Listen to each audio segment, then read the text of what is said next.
Le 23 septembre 2025, une décision de la Banque mondiale a figé 1500 tonnes d'uranium dans le désert du Sahel. D'une valeur de 270 millions de dollars, cette ressource stratégique est désormais bloquée suite à un jugement international. Pour Ibrahim Traoré, le président du Burkina Faso, cela n'est pas qu'une simple affaire juridique, c'est une nouvelle forme de colonisation. Un acte qui remet en question la souveraineté nationale et l'indépendance des pays africains. Ibrahim Traoré voit cela comme une deuxième lutte pour l'indépendance. Mais quelle est la véritable portée de ce conflit ? Cette affaire n'est-elle pas l'illustration d'une lutte plus vaste pour la justice et le contrôle des ressources ? Le 23 septembre 2025, le tribunal du groupe de la Banque mondiale a ordonné au Niger de geler l'exportation de 1500 tonnes d'uranium provenant de la mine de Samari. Cette décision a secoué le Sahel, provoquant une vague de mécontentement dans les pays du Sahel.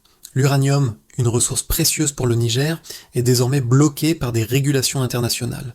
Cela va bien au-delà d'un simple conflit commercial ou juridique, il s'agit de la souveraineté des nations africaines sur leurs propres ressources. Ibrahim Traoré, à la tête du Burkina Faso, considère cette décision comme un affront à l'indépendance de son pays et du Sahel. Ce conflit illustre parfaitement les tensions entre les impératifs économiques mondiaux et les aspirations à une autonomie pleine et entière des États africains. Traoré met en lumière une vérité dure.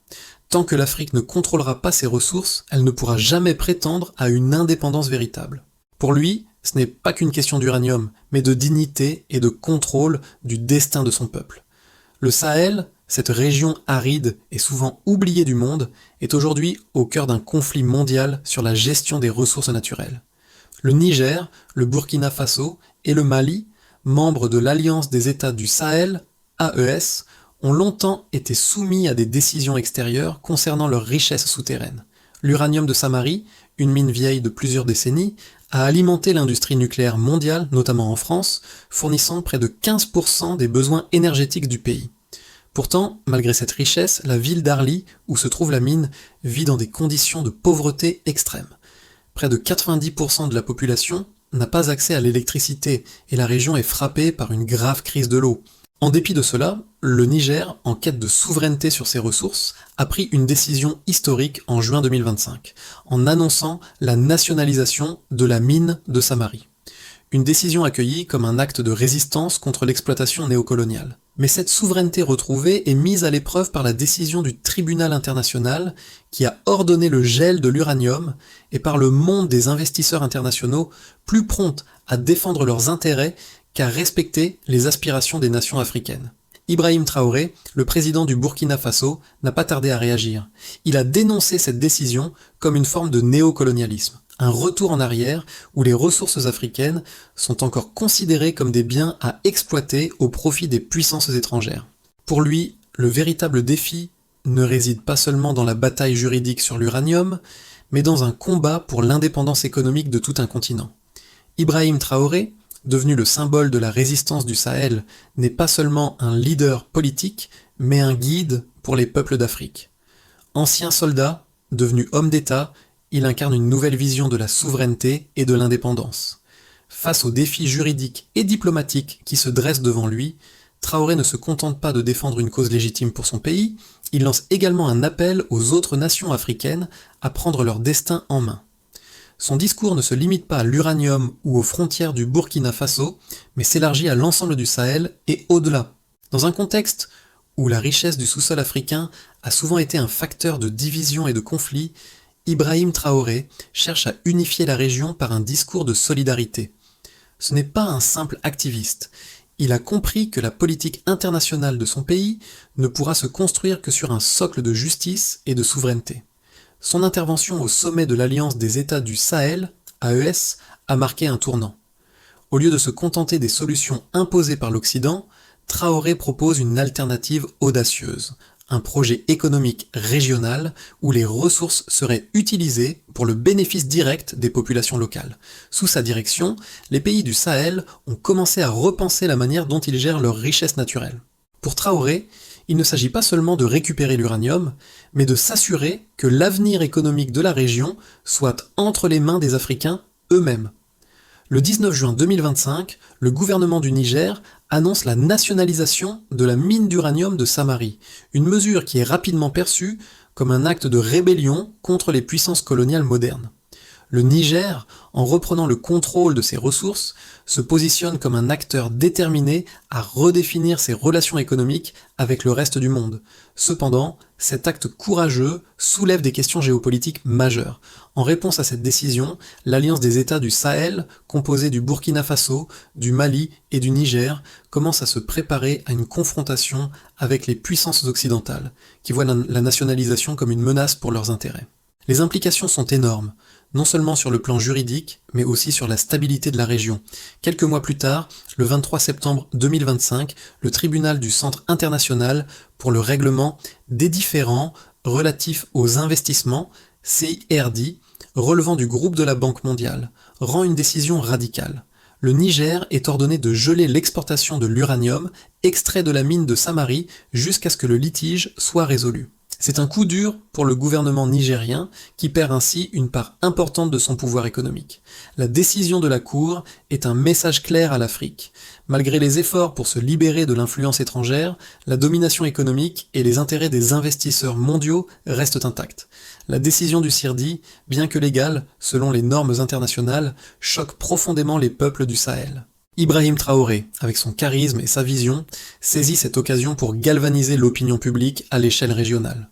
En s'exprimant devant une foule nombreuse à Ouagadougou, la capitale du Burkina Faso, il ne parle pas uniquement de l'uranium, mais de l'avenir de l'Afrique tout entière. Ces mots résonnent comme un cri de guerre contre ce qu'il perçoit comme une nouvelle forme de colonialisme. Traoré qualifie la décision du tribunal de preuve que l'indépendance des nations africaines reste un mythe tant qu'elles ne contrôlent pas leurs ressources naturelles. Il fait un parallèle avec le passé colonial en affirmant que la souveraineté ne peut pas exister tant que les contrats internationaux dictent le destin des pays africains. C'est un discours de défi, un appel à la solidarité régionale et une mise en garde à ceux qui exploitent les ressources de l'Afrique tout en maintenant des structures de pouvoir inégales. La réponse de la communauté internationale ne se fait pas attendre. Les médias occidentaux en particulier soulignent la dimension juridique de la décision, vantant la protection des droits des investisseurs. Cependant, cette position est perçue différemment dans les rues d'Arlit, où la population, privée d'électricité et de services de base, n'a que faire des préoccupations des investisseurs étrangers. À Arlit, l'uranium, bien que très convoité à l'échelle mondiale, semble plus un fardeau qu'une bénédiction. La ville, qui porte le nom de Deuxième Paris, en raison de son passé lié à l'industrie de l'uranium, est un paradoxe vivant.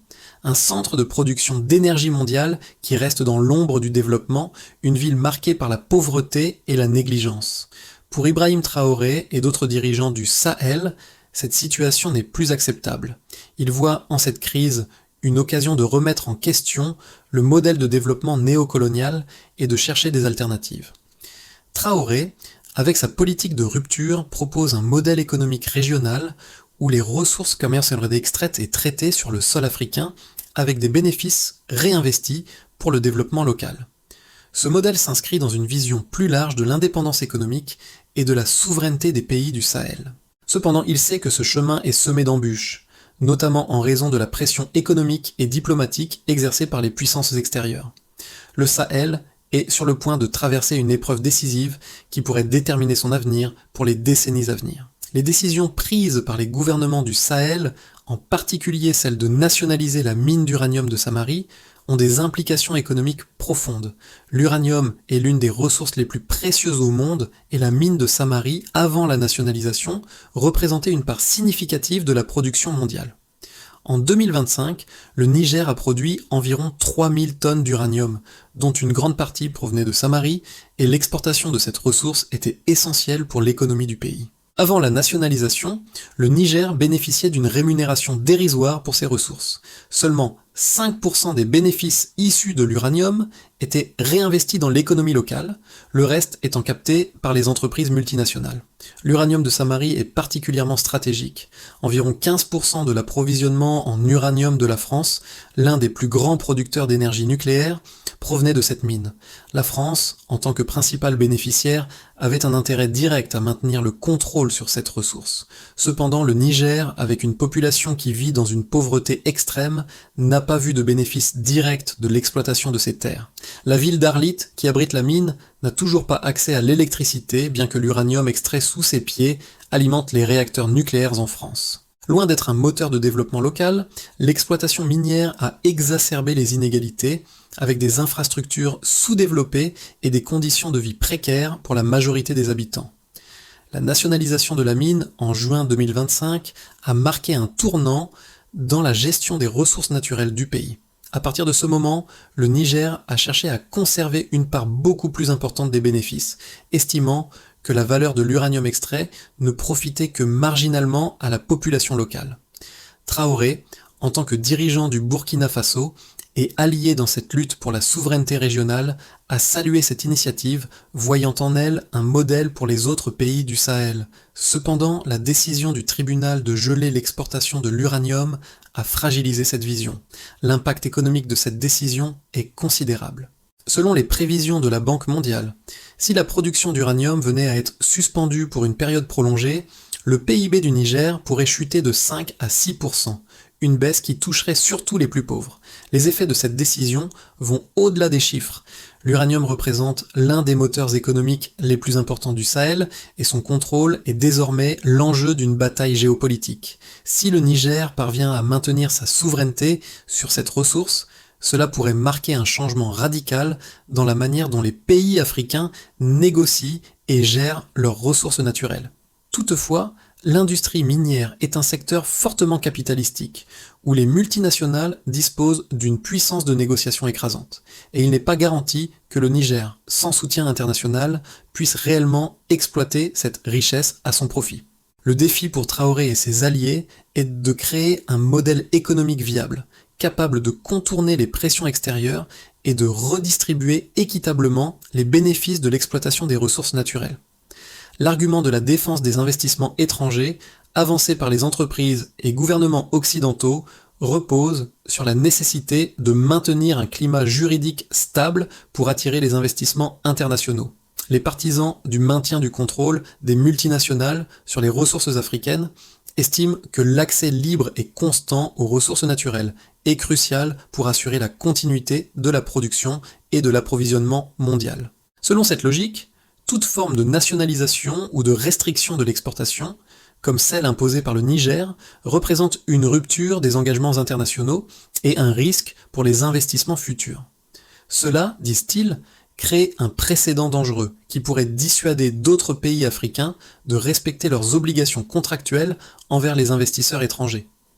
Les partisans de cette position considèrent que l'uranium, extrait et raffiné par des entreprises comme Orano, est bien mieux géré par des acteurs internationaux, qui apportent non seulement le capital nécessaire, mais aussi l'expertise technique pour l'exploitation de ces ressources. En revanche, la position de Traoré et d'autres leaders du Sahel est bien différente. Selon eux, le système actuel profite essentiellement aux pays développés, en particulier ceux de l'Occident, qui bénéficient largement des ressources africaines sans en reverser les bénéfices équitables aux populations locales. Traoré plaide pour un modèle alternatif dans lequel les pays du Sahel, notamment le Niger, le Burkina Faso et le Mali, contrôlent directement l'exploitation de leurs ressources naturelles et en redistribuent les bénéfices à la population locale, notamment par des investissements dans l'infrastructure et le développement social. Selon lui, la nationalisation des mines et le contrôle des ressources sont des éléments essentiels pour atteindre une véritable souveraineté économique. Ce point de vue se base sur l'idée que les richesses naturelles d'Afrique doivent avant tout bénéficier aux Africains et non à des entreprises étrangères, souvent perçues comme des exploitants de longue date. Traoré réfute l'idée que l'Afrique ne soit pas capable de gérer ses propres ressources. Il met en avant des exemples de pays comme le Ghana et le Botswana, qui, bien que petits, ont démontré qu'une gestion locale des ressources naturelles, soutenue par des politiques publiques solides, pouvait conduire à un développement substantiel et durable. L'argument central de Traoré est donc celui de la dignité nationale et du droit souverain des États à gérer leurs richesses sans ingérence extérieure.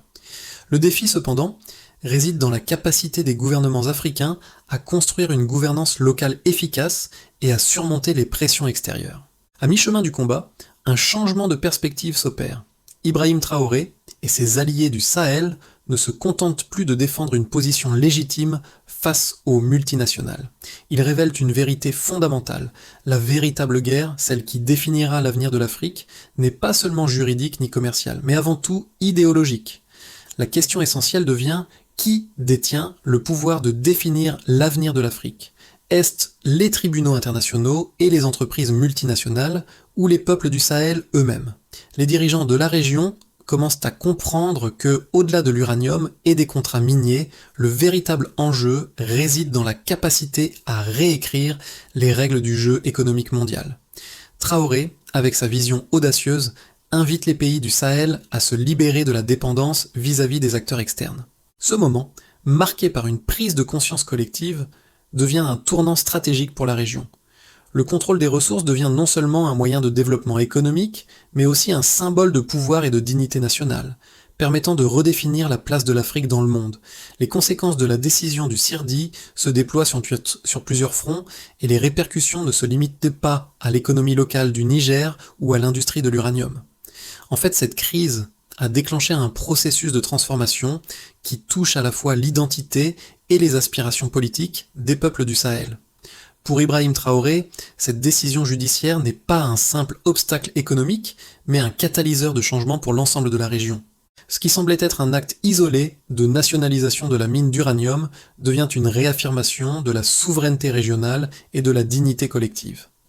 L'impact immédiat de la décision est brutal pour le Niger, qui se voit privé de l'une de ses principales sources de revenus. La population d'Arlit, déjà confrontée à des pénuries d'électricité et d'eau, se trouve dans une situation encore plus désastreuse. Les salaires des travailleurs des mines ne sont plus payés, et l'aide humanitaire, déjà insuffisante, se fait de plus en plus rare. La communauté internationale, tout en défendant la légalité de l'arrêt, ne semble pas prendre en compte la réalité vécue par les habitants des régions minières. Les populations locales voient leur avenir suspendu à une décision prise à des milliers de kilomètres dans des salles de tribunaux étrangers où leur voix ne compte pas. Cependant, pour les autres pays du Sahel, l'affaire a pris une dimension plus large. Le Burkina Faso, le Mali et le Niger, unis dans leur opposition aux décisions externes sur leurs ressources naturelles, ont renforcé leurs liens politiques. La réponse diplomatique de l'Alliance des États du Sahel, AES, a été rapide, une solidarité régionale affirmée, accompagnée d'une politique économique plus intégrée, visant à mutualiser les ressources et à réduire la dépendance vis-à-vis des investissements étrangers. À Ouagadougou et Bamako, les dirigeants du Sahel appellent à une mobilisation générale pour soutenir cette nouvelle vision de l'autosuffisance. Le véritable tournant, cependant, réside dans la manière dont cette crise a mis en lumière la fracture entre les gouvernements africains et les institutions internationales. Le Sahel, historiquement marginalisé dans les discussions mondiales, devient un terrain de lutte pour une nouvelle géopolitique des ressources naturelles. À travers la voix de Traoré, cette crise symbolise non seulement une bataille pour le contrôle des richesses, mais aussi pour la reconnaissance de la dignité et de la souveraineté des peuples africains. Le modèle proposé par Traoré et ses alliés met l'accent sur la transformation des ressources locales en valeur ajoutée, c'est-à-dire la transformation de l'uranium sur place et l'investissement dans des infrastructures régionales. L'objectif est clair, faire en sorte que les ressources naturelles ne soient plus un fardeau, mais un levier pour le développement régional et l'indépendance économique. Cela implique la création de nouvelles alliances économiques en Afrique et la mise en place de mécanismes de coopération visant à garantir que les richesses naturelles profitent avant tout aux populations locales.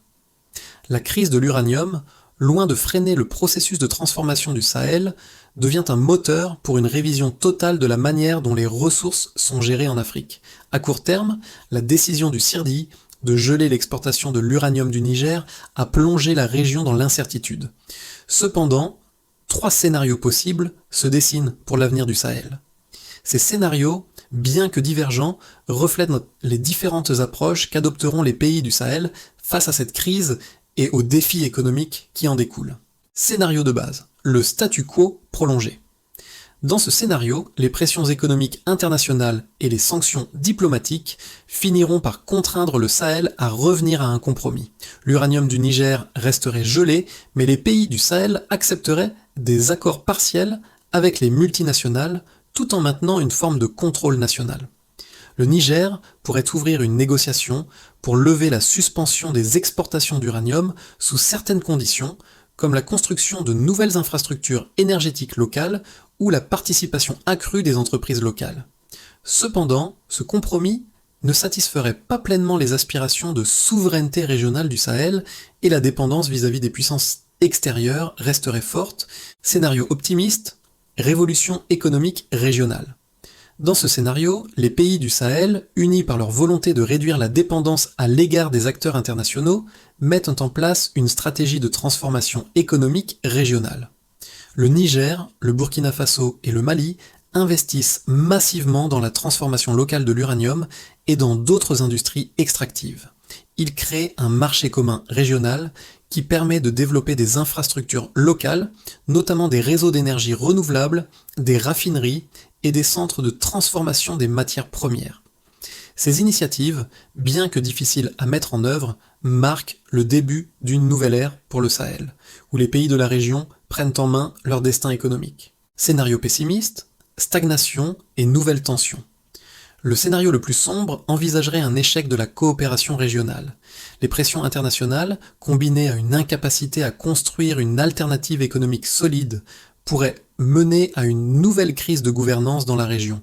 Les tensions internes entre les pays du Sahel pourraient s'intensifier, chacun cherchant à tirer profit de la situation à son avantage, sans réelle volonté de coopération. Ce scénario pourrait également entraîner des conséquences sur la sécurité régionale, avec une montée des tensions entre les groupes armés et les États, exacerbée par la pauvreté et le manque d'opportunités économiques. Dans tous ces scénarios, un facteur clé demeure, la capacité du Sahel à se réapproprier ses ressources et à mettre en œuvre un modèle économique alternatif qui, à terme, pourrait redéfinir la place de l'Afrique sur la scène mondiale.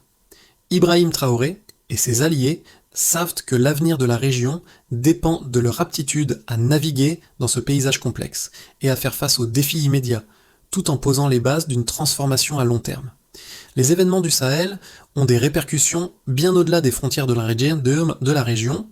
Si Ibrahim Traoré est devenu une figure de proue du mouvement pour la souveraineté des ressources africaines, il touche également un public plus large, notamment les jeunes générations d'Afrique et de la diaspora.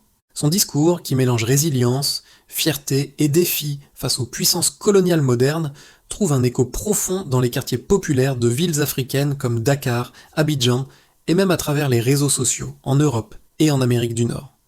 Les jeunes Africains, fatigués des promesses non tenues par les anciennes puissances coloniales et des institutions internationales, trouvent dans ces mots une nouvelle forme de révolte, une révolte pacifique mais ferme, contre des décennies d'exploitation des ressources naturelles africaines au profit de l'extérieur. Les actions entreprises par le Sahel peuvent y sembler lointaines pour beaucoup d'observateurs extérieurs, mais elles résonnent d'une manière profondément symbolique.